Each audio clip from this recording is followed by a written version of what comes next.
Today, we have a very amazing guest, former executive vice president of operations of Walt Disney World of Resorts, Lee Cockerell. Now, Lee, during your time at Walt Disney, you led a team of 40,000 cast members, which, from my understanding, is the way you guys use that word instead of employees, correct? That's right. We started in the movie business, so as it expanded, everybody got called a cast member. Okay. And under your watch, you had 24 resorts, 4 theme parks, 2 water parks, shopping center, basically the whole shebang. Yeah, I did. Yeah, that was great. That is awesome. Well, Lee, I'm sure you're used to all that introduction. Someone who is a speaker. Tell us something about yourself that probably doesn't get introduced a lot. Well, I often talk about growing up in Oklahoma, which is I was born in Bartlesville, grew up in Ardmore. Never went anywhere in my life till I was 20 years old. I went in the Army after I got out of Oklahoma. I think one thing I often tell people is I don't have a college degree because I forgot to go to class. So I went to Oklahoma State for 2 years. Now I'm on the advisory board of the business school there and the hospitality school. So I always have to, and I did the commencement address last year. So I'm saying, I don't know if I'm the right guy. I didn't even actually pay much attention in college. But I think the point is, don't underestimate what you can do, because when you're 18, 19, or 20, your best days are definitely ahead of you, hopefully. That's awesome. Worked out. So, yeah. So let me ask you this. I know you haven't lived in Oklahoma for a while now. Are you still an Okie? Well, you never get out of it. Some piece, my daughter-in-law is French, and she told me she couldn't understand a word I said for the first 2 years. So I guess that accent never leaves. That's and awesome. I still have relatives there in Bartlesville and Tulsa, and my brother just moved from Tulsa to Florida, so we were back there fairly often. Okay. And I went back for my 55th high school reunion last year. Wow. That's awesome. Yeah. I get to be an Okie by choice, and I got to tell you, I love it.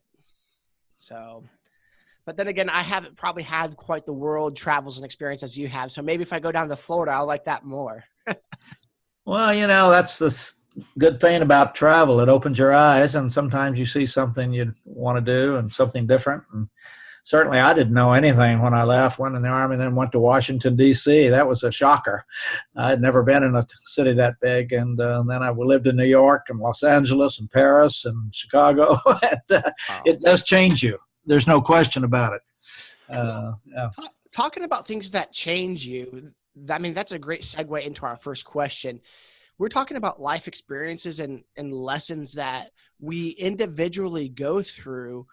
What life experiences did you have, traits, qualities that made you attractive to the Disney company that not only allowed you to take on that role, but then also shaped the way that you led? I tell everybody I fooled them. They thought I knew what I was doing. But actually, I started with Hilton when I got out of the Army back in 1965. And I was in the food department. I was a waiter, and then I started being a restaurant. And then I became a food and beverage controller, and then a director of food and beverage. I gained a lot of skill and a lot of technical knowledge in food and beverage business.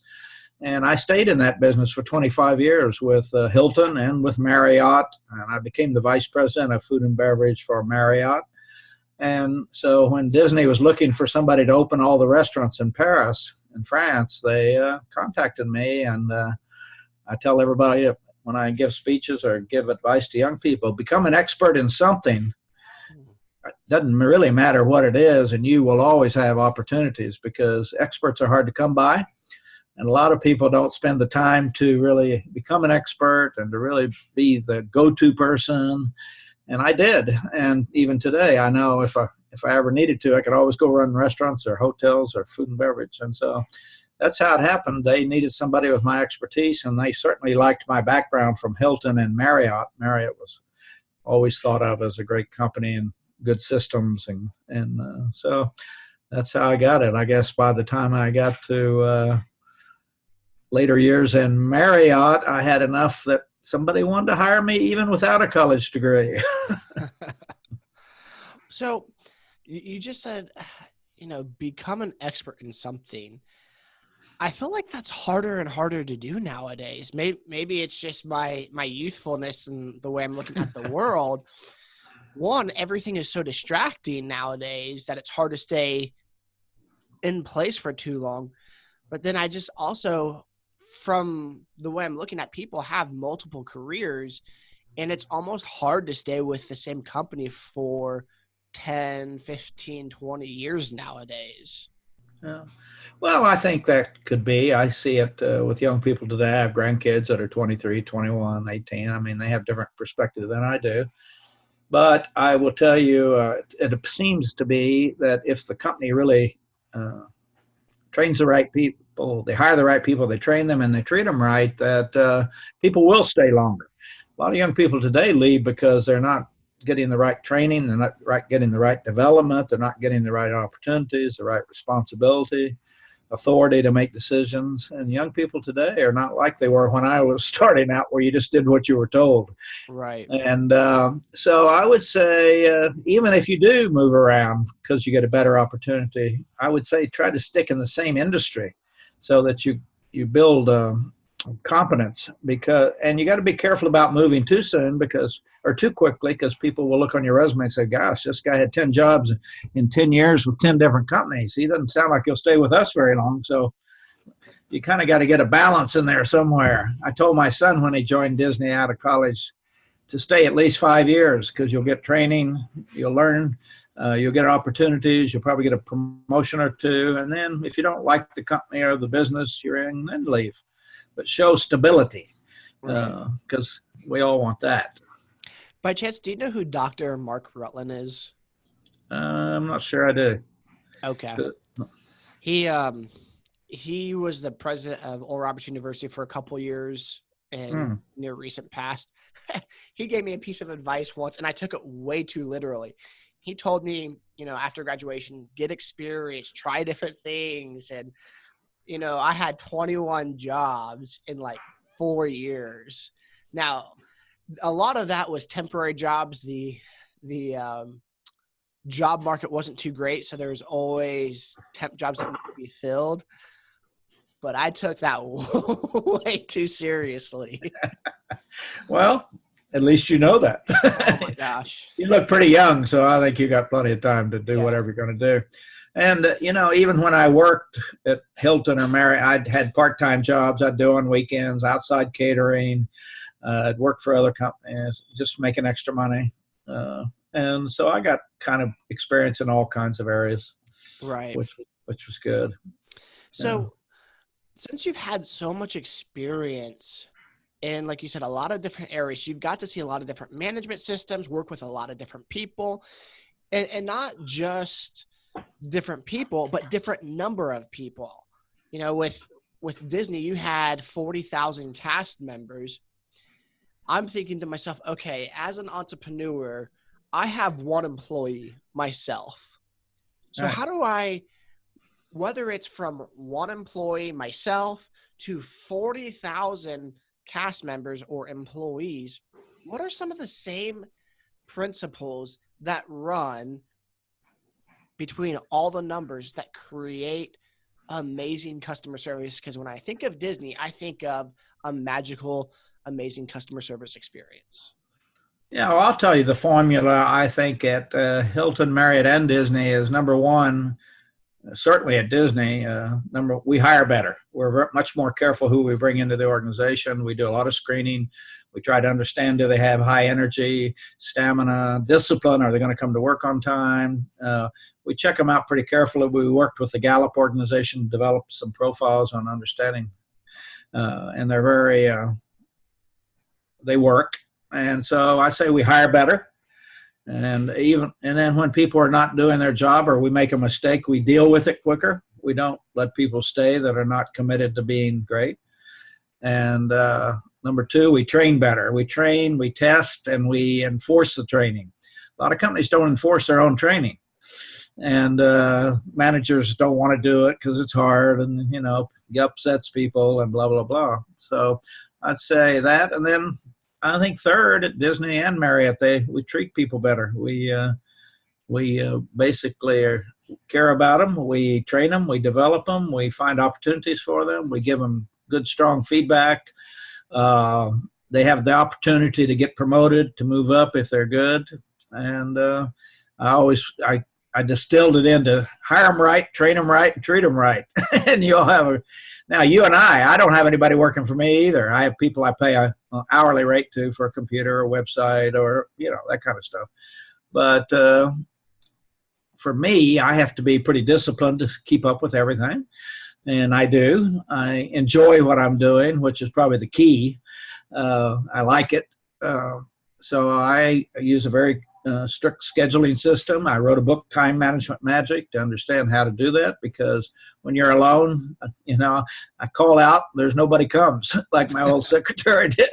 So, but I've got a lot of good hourly consultant kind of people that I pick up the phone call when I need something. I pay them, and I don't have to have them on the payroll, and they help me, and they're real experts, whether it's my computer guy or my website guy or my guy who we do podcasts with. He schedules or my speeches. I have a contract online and invoicing. I just do it myself because it's quicker, faster.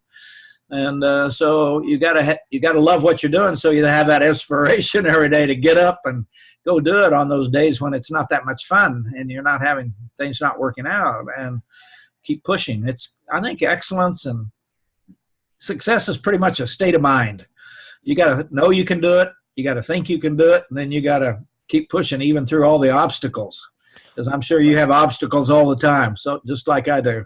Right. And we just figure them out and we go on, and hopefully don't repeat that mistake again. And that's, I think, clarity of expectations. People who work with me know what I expect, and what I expect out of them, what I expect out of myself.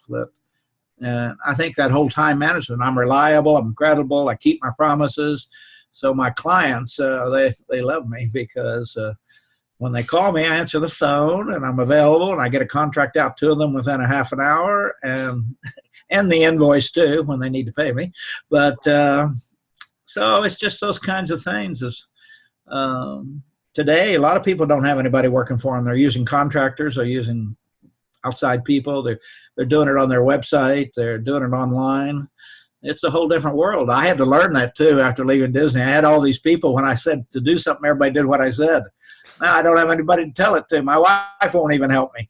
She told me to answer my own phone. So it's just having a passion and a good attitude. If you got a good attitude and you got passion for what you're doing and you enjoy it, you'll do a good job and you'll stay on it. But you really ought to look at time management and understand what you should quit doing, because you're spending too much time on things that don't matter. That's the number one thing. Are you familiar with David Allen? No. He wrote the book, Get Things Done. Yeah. So, well, never mind then. It's irrelevant. Great book. And it reminds me a lot of what he taught in his book, of what you're saying. So as someone who also is self-employed, it sounds like what you're saying when it comes to like time management and stuff, one, you have to have a certain level of self-discipline and a love and passion for what you're doing, or you're just not going to produce the results that you want. And two, the other thing that I picked up on is that you hire people for different jobs that you don't do yourself. So you delegate things. What for the individual that, I'm trying to think here, that I'm probably going to edit the distance here out. Let me see here. So, okay. So for the person that might not have all the resources, so let's take myself, for example. I make a modest income. I can't afford at this point in my own business to just hire things out to be done, and I have to do everything myself. Do you have any advice or guidance that you could give someone such as myself who's in the same place on how not to get distracted and to keep my priority the main thing or the focus that generates income? Yeah, I mean, I think you got to think about the 2 or 3, maybe 4 things you're going to do every day before you do anything else, and know what they are, and make sure that you're focused on those. I think you really got to have a deep conversation with yourself about where you're wasting time or people you're dealing with that waste your time. And then, you know, a lot of this stuff you can learn on your own. I tell people there's no excuse for not knowing something. You can go on Google, you can learn it. There's online courses, just about anything you want to learn, you can go online and learn it. Sometimes I do trade outs with people. I'll do a speech for them if they'll take care of something for me. I have friends and I have grandkids that help me with my technology. They know more about it than I do. And so I think it's hard. I didn't particularly like paying so much, but I have a partner where he does all the work for me and does the podcast and all, and we share the income. We got an advertiser on our podcast, so I gave him 50%. So he takes care of all that. He books the podcast. He records them. He edits them. He gets them out.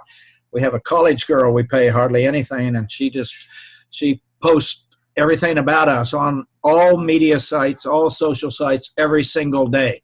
So we're out there. And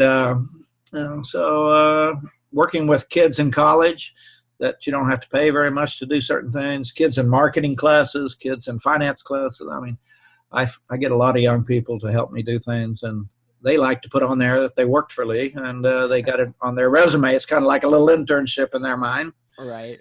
And you just kind of work through it, and it's hard. It's hard when you start out because you got a lot of difficult things to do and take care of, and so you got to kind of boil it down to the ones that are really important and really have the discipline to get rid of this other stuff in your life. You know, and you know what it is. It's people. It's you don't know how to do something. It's systems.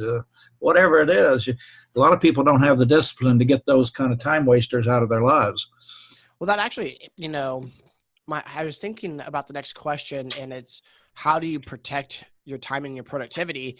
And you just literally said it. You, one, have to be disciplined, and then two, get rid of time wasters, whether that's individuals or things that keep you from being productive. So then let me ask you. Well, let me tell you one thing.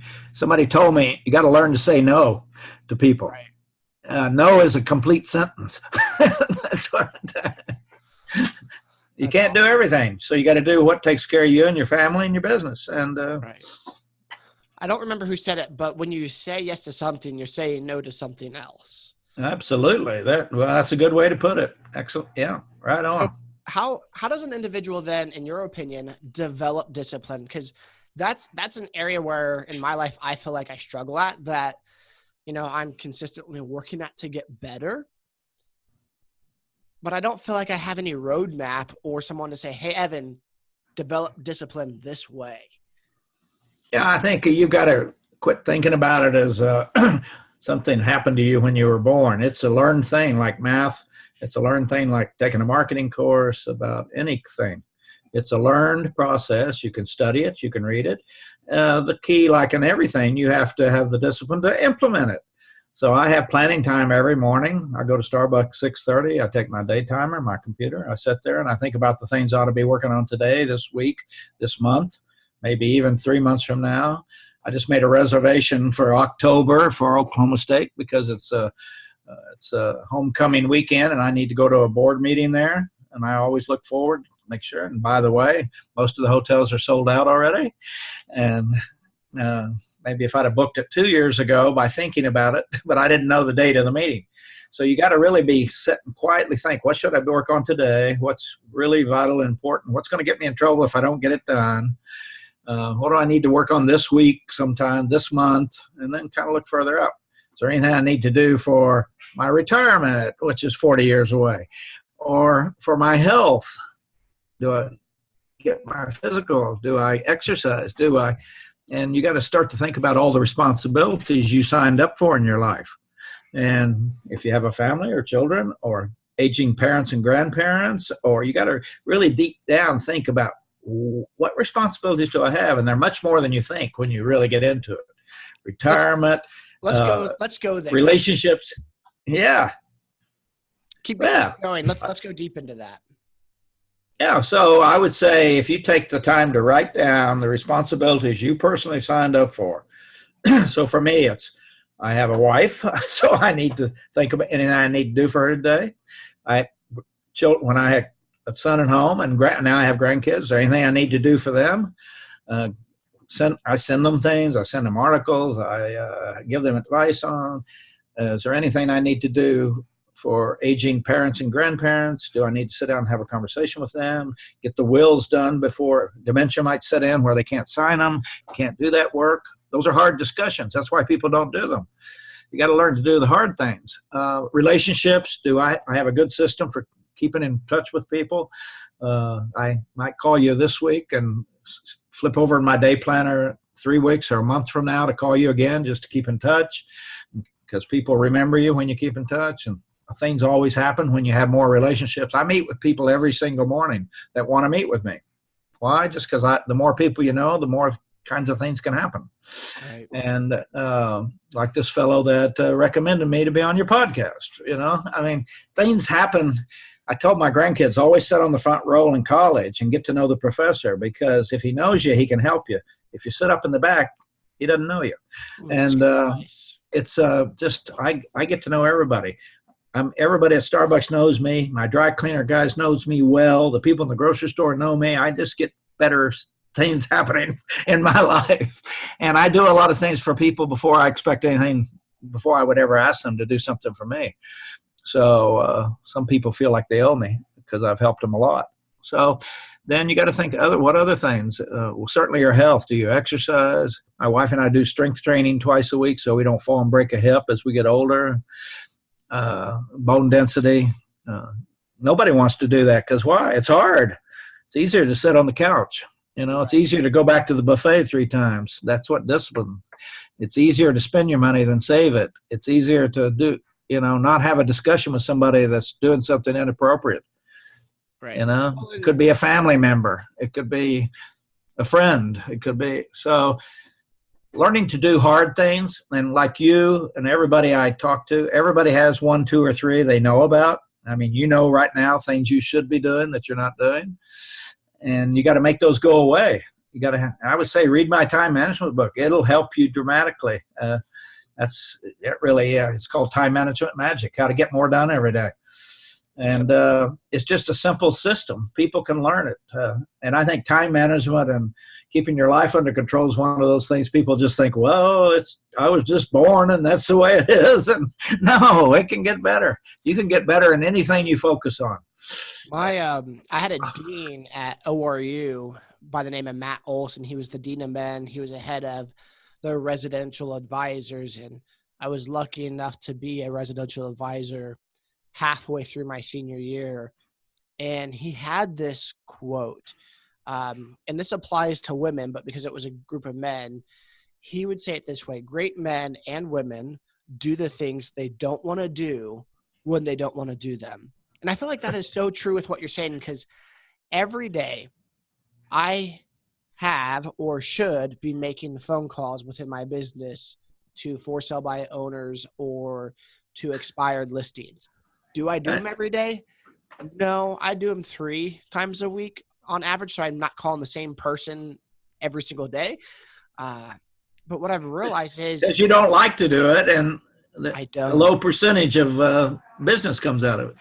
Very, very low, but it's the way I've chosen to grow my business. It's where most of the money comes until other avenues start opening up.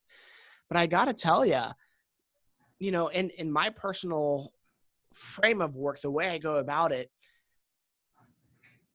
making calls, not only do you deal with a lot of rejection, but you deal with a lot of angry people. Right. And one of the things within my industry, Zillow and Realtor.com, while it's great for consumers, it's really disrupted and hurted the trustworthiness of a real estate agent. And so, you hear the used car salesman, you hear about the lawyer. Honestly, to God, like now being almost 6 years in this career, real estate agents are right up there. People don't think they need you anymore. They don't want to trust you. And it sounds like I'm doing all this complaining, but what I'm trying to say is, going forward, you have to be extremely disciplined in the way that you want to reach people. You have to show that trustworthiness. You have to overcome every single objection that the culture or society has on you. So this is my question for you, because you were hitting on it earlier, and I wanted to go deeper. You said your dry cleaner knows you, Starbucks knows you, the people at the grocery store know you. How do you become an individual that stands out to all the people around you? Yeah, I think it's my personality. I was a very big introvert when I was young. I mean, literally, halfway through my career, I had so little self-confidence because the way I grew up in a dysfunctional family. I didn't have a college degree. I mean, it was like I was Mr. Introvert. And as I got a little more success each time, came out of that. And today, I mean, it's a personality thing. I focus on people. Let me tell you, when I'm nicer to the lady checking me out of the grocery store than she is to me. I mean, I use her name. How are you doing? Are you having a good day today? What time did you come in this morning? And I give them a bookmark. I have these bookmarks that are they got the 7 dwarfs in them, the 7 service guidelines. That's awesome. And I give them those. Mickey's pictures on here with me, and so I have a entry. I said, hey, here's something might help you. Here's a new thing. I wrote 4 books for Disney, and stuff like that. I had you could do the same thing. You could pick some character you want to use. There's a lot of public domain characters that are available for anybody. If you just type in Google public domain fairy tales, it'll tell you the ones that anybody can use now. And this bookmark gives me an opportunity to say, hey, open it up. You'll see some fun stuff. And they all love it. They go, oh, yeah. And then I get to know them. And next time I come in, they're, hey, because they don't throw it away because it's got Mickey and it's got the 7 dwarfs on it. So you just got to find ways to come up to people. When I get in the car with an Uber driver, I make sure I give him one, have a great conversation with him. I talk their leg off, and they love it. And I ask them about their children and how long you've been in the country. And, it's just amazing how you got to really work it in a way that it's not, I'm not trying to get anything out of them. Right. I'm just trying to get that relationship. And so I feel I read the paper every day, all of it. So I have a lot of things I can discuss. I don't care where they're from. I usually know about it, whether they're from Libya or Syria or Egypt, or I know what's going on today. The Prime Minister of Hungary is coming to the White House. He's a total dictator. I've already had a conversation today with somebody from Hungary about that. So you got to have something to talk about and be knowledgeable. And so for you, if you want to get something like your calls, you ought to find a place. Like I have a little coffee place I go to. It's not Starbucks. In the afternoon, I go there around 2 or 3 o'clock. And I love the environment. It's away from my office, no distractions. Take my laptop and I go down there and get a latte and I make calls and I follow up. And it's getting yourself into an environment. Go to the public library. Go to a little place that's quiet. Find yourself your own little spot where you're happy being there. And you're not in your office. I have to get out of my office. In the morning, I work in my office because it's okay. In the afternoon, I get kind of tired, lazy after lunch. So I go down there, I have a coffee, and the work gets me going again. And make some calls, phone calls, and I've learned to make more phone calls and less email because somebody will send me a note and say, can I talk to you about this? Well, it's going to take me some time to write the response. So I just call them and they about faint. They can't believe I called them. And I said, I've learned it just takes about 1/3 the time to do it on the phone. So let's do it. I'll understand clearly what you want. I won't misunderstand you. And I lock in a relationship with them with that phone call. Let me tell you. I mean, it's like, and I think to have empathy when you're on the calls because you're going to run into a lot of your clients that are having medical problems. Their husband's in hospital. Sure. Their kids are in college, and take the time to talk about those things because they want to talk about it. If you hear them say it, don't brush it off. Go a little deeper, and that really brings you into And often I'll tell somebody, I have a lot of things online. I can send you, here's a little guide for how to sell your house properly. I'll get it over to you, give me your email. I send things, I can send you some things today, 4 or 5 documents that would help you be probably a better salesperson that I used at Disney. So then I give you those. I give those to people every day. I got college students around the world that adore me. So, because I help them and I don't ask for anything. And 5-10 years later, I get a call back when they're in an executive position. They hire me. I just had a guy that went to 4th grade with my son. He's 50 now. He hired me the other day for his company. Wow. You know, I keep in touch, ask for nothing, help you how I can, advise. And if you need me, I'm here. Everybody knows I'm available. My phone number's on my bookmark. My email's on my bookmark. My address is on my website. So you're a very reachable person. And I want to repeat what I hear you saying, because I want to make sure I'm understanding this correctly. Not only are you extremely reachable, you are very personable. And one of the things that I picked up on is that you live with the mindset of generosity. I'm going to give to them without expecting anything back, which I noticed with your bookmarks that you give, because even though it's a bookmark, there's information in there that is valuable to people. And then you become a person who delivers value, and then they look at you as such. And you should have learned that at Oral Roberts University. Well, since you put me on the spot, fine, let me tell my story here. You know those Live Strong bracelets that people wear? Sure. Yeah. So I created and bought 1,000 of those bracelets, not Live Strong, but I created my own, and I call them Affirmation Bracelets. It's I am thankful, I am generous, I am patient, I am kind. And then on the inside, I put my website so people, if they wanted to reach back out to me in the future, they could. And I wear those, and then, you know, when I'm out in the store or I make a great connection with someone, I'll take it off my wrist and say, I have a gift for you. And great. That's great. Because so, when you take it off and give it to them, it's more special than you taking one out of a bag. I have pens that I wear, leadership pens with Mickey on them. And I often, somebody will say, oh, I love that pen. I give it to them. And, oh, man, I mean, you're right. Right on. Exactly what you're doing. And you just got to be comfortable with people.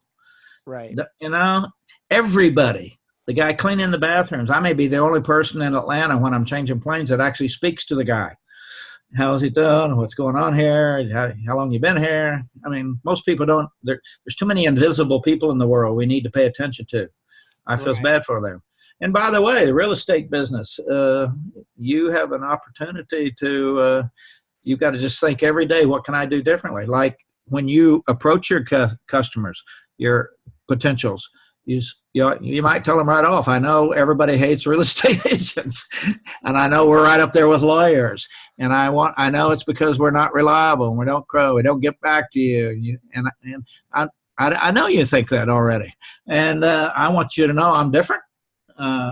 You're in the Tulsa market, are you? Right.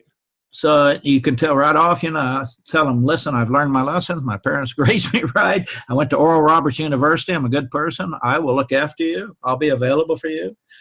In one of my books, The Customer Rules, one chapter is be available. And in there is my website and phone number.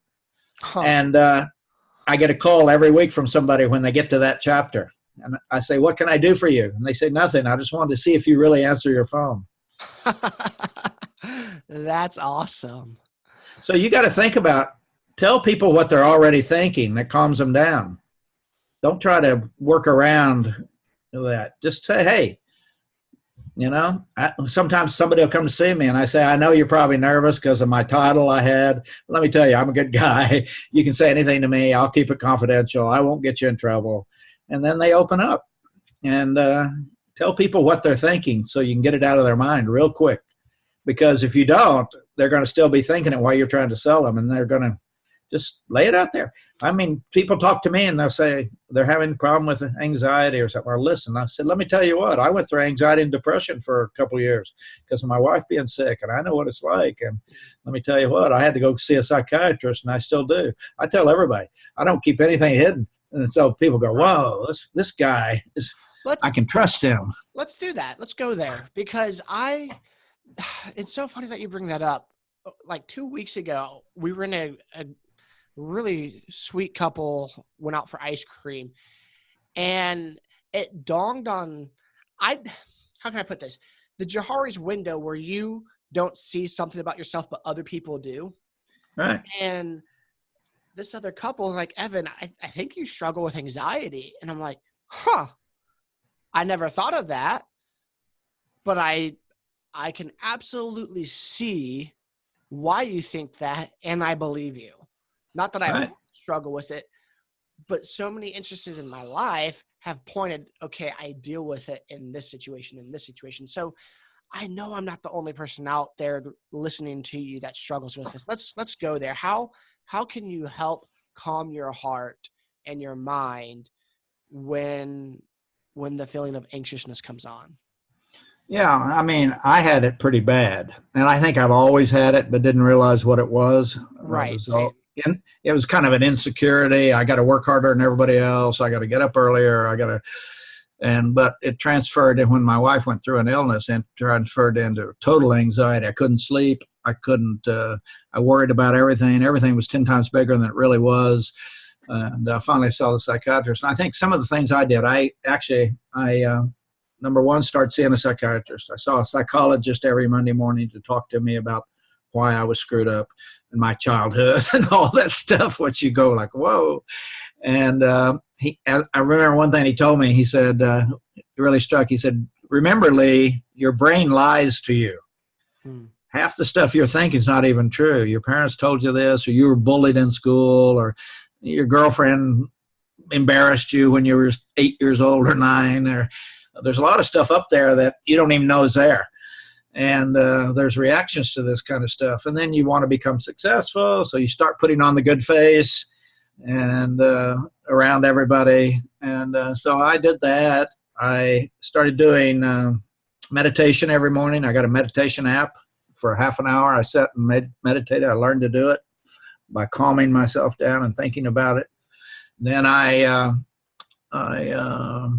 exercised every day, every afternoon. I had a vigorous exercise. I did strength training twice a week.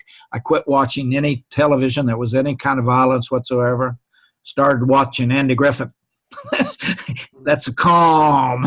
There's no violence. And I started listening to music more. My wife and I would put music on after the news at night, 7:30, and just sit and read quietly to kind of be in a calmer place. I told everybody I was going through it, and I pointed out to them there's 50 million Americans that are suffering from anxiety and on medication, and that they should go for help, because a lot of men don't go for help. They just kind of try to work it out. They work it out with divorce, alcohol abuse, sleeping, not paying attention, many ways. And it took me about 7-8 months to kind of work my way through it. When the doctor told me one thing, he said, every day after you work out, Lee, sit down and worry about everything you want to worry about. Just sit and have a worry hour or half an hour. And I did. And he said, when you wake up in the middle of the night, you will have already dealt with that. And you'll know that you came up with the solutions earlier while you were awake, because everything in the middle of the night is worse when you can't sleep and your mind's racing. And then I think being organized will help you a lot, knowing that you're not forgetting things, you're doing things, you're following up. And as you get more and more successful, and finances is often a very high one for creating anxiety with people. I talk to people every single week that are having problems, and I finally boil it back down to them.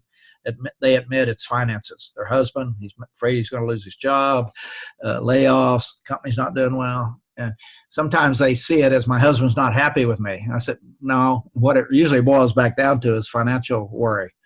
And so I'm just trying to understand what's really making you feel anxious, and trying to put yourself in a calmer environment part of the day and sit and think quietly and be on top of things that you're worried about. Get somebody to help you. Talk about it.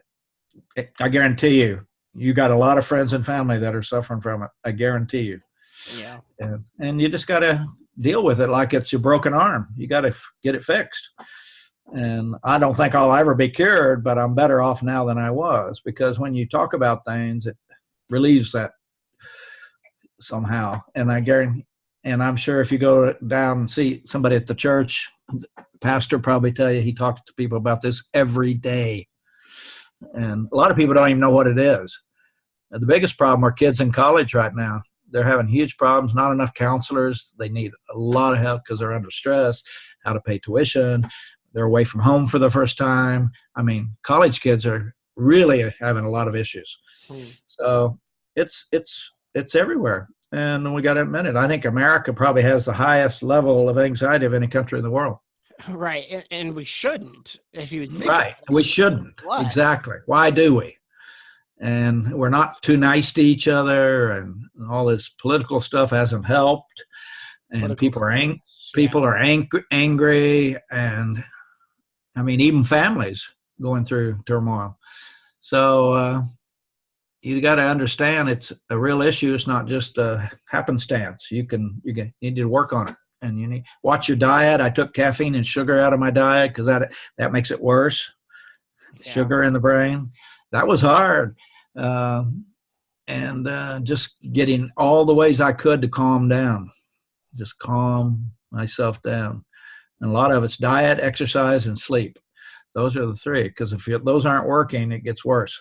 And that is so true, because there was a month in my life last November where those are three things I worked on: diet, exercise, and making sure I didn't have caffeine or sugar. And that month was probably one of the most productive months. And physically, I felt amazing.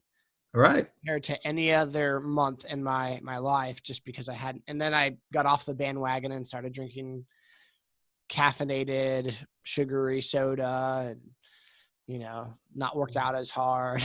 I just you got to get a list of these things, and you got to look at them every morning and make sure you keep them top of mind, because what you keep top of mind is what you will do. And always try to remember the downside of drinking those things, and the downside of eating too much, and the downside of, because I used to drink a fair amount of wine, and I don't anymore. I just quit because I feel 10 times better. I sleep better. I might have one beer occasionally, but that's it. And was it hard? Yeah, it was hard because I loved it. It was kind of ceremonial to open a bottle of wine. And when I drank a whole bottle, I figured I better stop. So that's awesome. And you got to just sit and think, what is causing me to have these physical feelings? Because you got to get rid of those, because they go up to your brain. You get negative. You have low energy. You don't have patience. One of your potential clients will aggravate you. No, I'd never, ever have that happen. That's good. Yeah. So those are just things to think about. They're important because they affect everything else in your life. Right. So let me ask you, I'm not there in this state anymore. I was for a long time in my life where I felt absolutely powerless. How does someone in that state go from feeling powerless to becoming magical? Yeah, I think it's you got to think about what is causing it. Maybe it's you don't feel like you have enough knowledge about something, so you're not going to make a difference. People are not going to see you as an expert in something because you haven't spent enough time making sure you are. I think making sure that you have your health good, because when your health is good, you come off differently to people. When I walk into the grocery store, I'm pretty much happy most of the time, and it's because I feel better. I work out. Actually, those things start to give you the power because you'll be perceived by other people. Just look in the store when you go in there. How many people don't speak to the cashier? How many people don't really, are not very nice to people? Right. Start being kinder to everybody and make that a part of who you are, whether they can do anything for you or not. and look for ways to be different in your business than anybody else. I mean, you got one of my differences in speaking is when I give my people my speech for a keynote speech, I tell them it's for the whole day and the night before. You want me to come in early? I'll do something. You want me to do some breakouts also in the afternoon? I'll do that for you. I'll give some resources to all your attendees. I'll stay and sign books. And most speakers just come in and leave. And that when I have these conversations like I'm having with you, with my clients, they see me as different than most people they talk to. Right. So, and I want people to know what I want to know. This guy, he was so good, and I give them advice for their kids. Or you could go be talking to high schools about business and things to where and they go home, tell their parents, and you get yourself a good bookmark and a good business card and pass it out to everybody. I mean, you just start building this stuff, and I mean, I started doing this when I retired 12 years ago, and I never knew it would grow to what it is. I've written 4 books. I got a podcast. We're about to reach 2 million downloads. Awesome. I mean, yeah. I mean, all over the world. I have business all over the world. My books have been translated into 18 languages. Just happened because I kept on it. And I have this big fear of failure. So I probably get up harder and work harder because I don't want to fail. I want to leave a legacy that I was somebody. And I think with everything you just said, that answers the question that I had in my mind, which is how do you create extraordinary results? And like you said, it's by getting up, by being a person that is consistently giving and doing things differently, as well as someone that is extremely reachable and personable. I think those things create the extraordinary results. It's funny because here, hopefully this won't mess up the sound of the podcast too much, but I am going to turn my computer because I want you to see this. Give me 1 second. All right. So this, Yeah. you see Walt up there? Yeah. Okay. So that quote, I found a picture of Walt Disney online, and, I just typed picture Walt Disney quote just to see what would come up. And it says, do what you do so well that they'll want to see it again and bring their friends. And when I saw that quote, then I, copied and pasted that image, and I sent it to a Canvas place to have them print it and send it to them. I'll give you another one to think about. Okay. I tell people when we're talking about leadership, be the kind of leader that you hope that your children experience when they go out for their first job or buy their first house, that the kind of agents you hope they run into, that they work with. Be the kind of, I tell nurses, be the kind of nurse you would hope your mother had if she was laying in the hospital bed, or your daughter. Be that kind of person. It'll help you define how to do it, because be the kind of leader you hope your kids have when they get out in the workforce. And I'm sure you hope that they have people available, help them and show them the way and tell them when they're doing it right and when they're not, and care about them and be available for them. And it really puts a new perspective on it. It does. I'm actually, on Wednesday before I get put under for my knee surgery, I'm going to say that to my doctors in the room. Hey, be the kind of doctor that you'd want your son or daughter to have. If they were laying here, I think that's a good one. And I think it's good for all of us to remember that, because I would say a lot of doctors don't think of clearly enough about that. Right. Or a lot of people don't, professionals. When you do a transaction, give the kind of transaction you hope they'd give your mother if she came in, or your sister or your daughters or your sons. And it just helps me think about, I don't know what this person's going through, but I guarantee you everybody's got 10 problems you don't know about. So I'm not going to make their day worse. I'm going to make it better. Right. And when you start thinking about making people's lives better, you do things differently. Well, Lee, I have 3 final questions that I end every podcast with. And the first question is, what is the biggest lie in self-talk that you had or currently struggle with? The biggest what? self-talk lie, the lie that you repeat in your mind? Oh, well, I would say for everybody, and me particularly, you're never as good as you think you are. and and frankly, on the other hand, when you're suffering from anxiety, you're never as bad as you think you are either.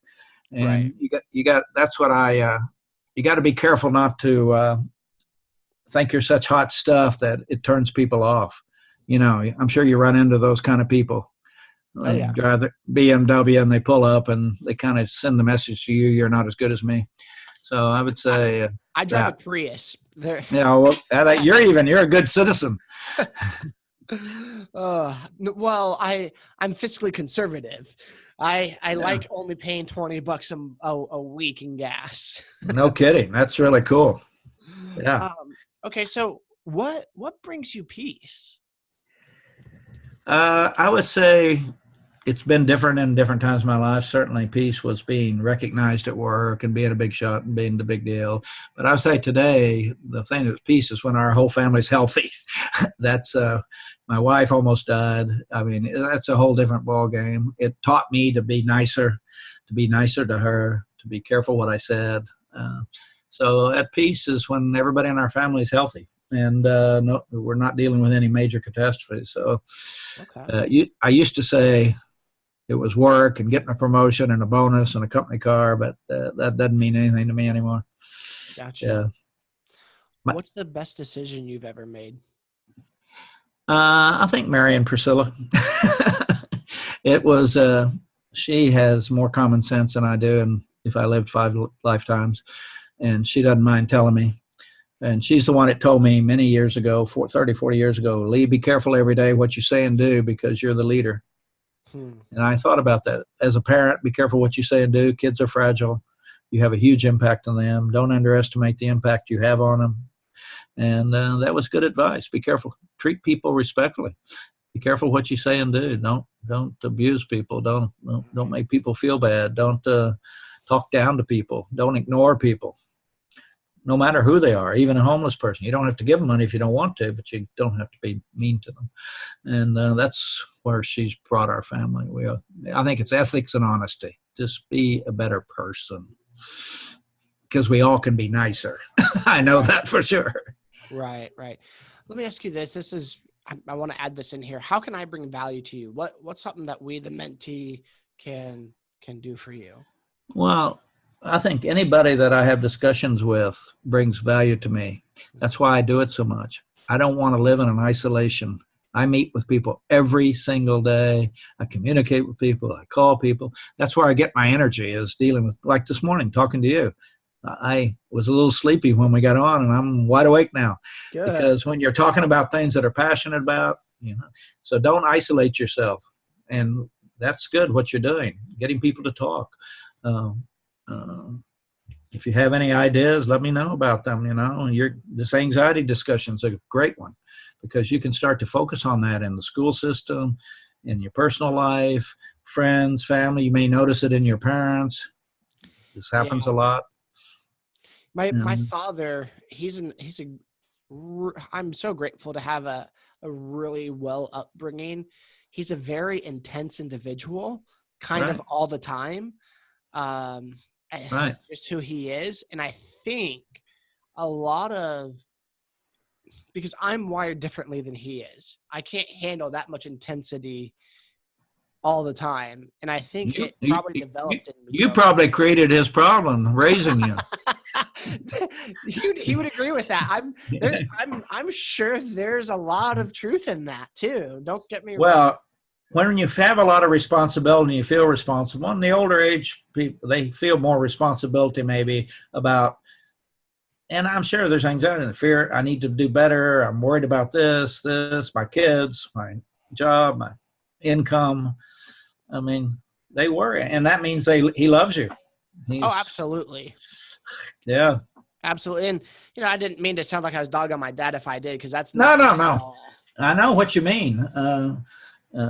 We have a lot of people in our family which are kind of maybe, well, they care, but sometimes it comes off as like, okay, are you happy about anything today? Right. Yeah. And that's one of the things that, as an adult, I've had to learn with my dad. He's just very vocally loud. Right. So you can just be like, are you angry? Are you mad? Or are you just talking normal? I'm not Right. 100% sure. Right. Right. And we all have to be careful about that. You can talk to somebody and you can feel fine and they'll think you're angry. I mean, or with your children, especially overreacting. And so I try to always not to overreact. Right. Nothing's ever as bad as it seems. That's so good. Today, like my son, I overreacted. Nothing like major, but I got really stern because I gave him something to hold. And I said, okay, now don't open this. I just need you to hold this. Well, he immediately opens it. One, if I didn't want him to open it, I shouldn't have given it to him. That was my mistake. But, I was really upset. And then my wife's like, Evan, if you didn't want him to open it, why did you give a curious kid something that he could hold that you didn't want open? And I was like, all kids do what they want. It's hard. Exactly. Just like you did. Oh, for sure. His eyes welled up like big red. I'm like, oh, I'm wrong. I'm wrong. Not you, buddy. I'm sorry. I got mad. Right. How old is he?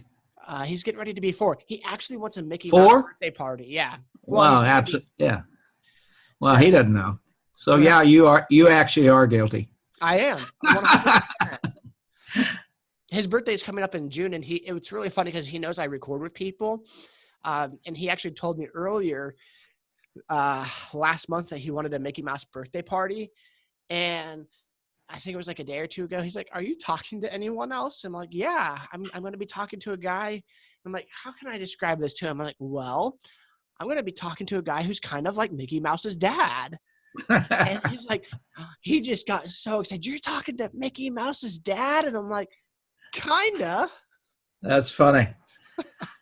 But actually, when he's 14, you can be more stern. Right.